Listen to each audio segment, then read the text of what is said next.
Okay, yesterday we started working with the area formula and using our knowledge of how to solve multiplication equations. And we talked about uh, labeling. And if it was just a side, it was just the basic unit. But if it was area, it was that unit squared. And I told you that today I would explain why. So let's talk about something we already know. I could say 9 times 9, or I could also write that 9 squared. I could say 12 times 12, and I could also call that 12 squared. So if I multiplied inches times inches, that would equal inches squared. Or feet times feet, that would equal feet squared. So when you do area equals length times width, if you have a rectangle, and it's a really bad rectangle, say this is 10 inches and this is 6 inches, so you would say area, my length is 10 inches times my width, which is 6 inches. And here we talk about combining like terms. So we're going to multiply the whole numbers. 10 times 6, that's 60.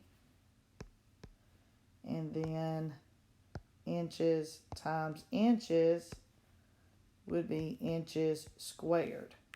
That is why when you're talking about area, it's always squared units.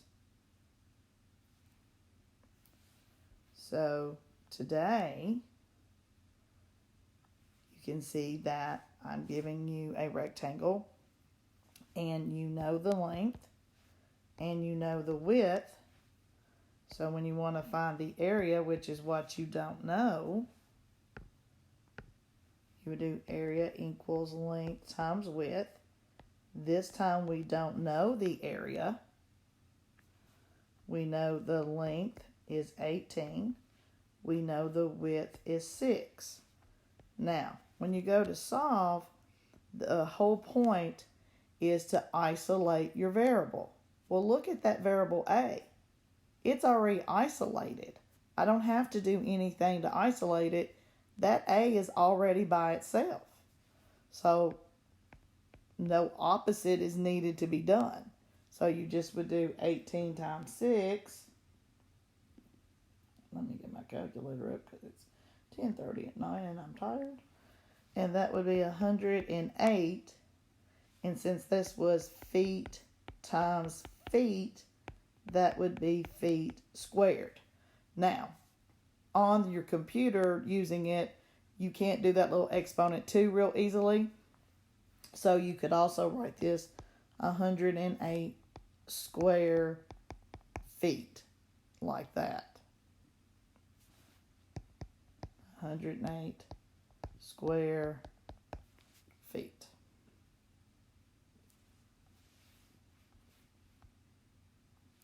Now, this problem, if I use my area formula, length times width, I know my length, I know my A, my area, I don't know my width.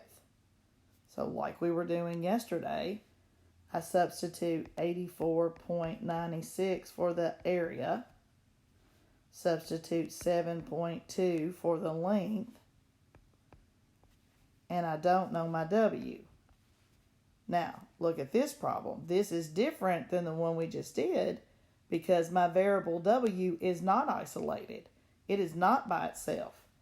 It has stuff over here with it. It is not by itself. So I have to do the opposite. The opposite of multiplying by 7.2 is to divide by 7.2. And whatever I do to one side, I have to do to the other. So 84.96 divided by 7.2 gives me 11.8. These cancel out and leave me my W, which is my width. Since the length is just inches, then that means this width would just be in inches. So that would be 11.8 inches.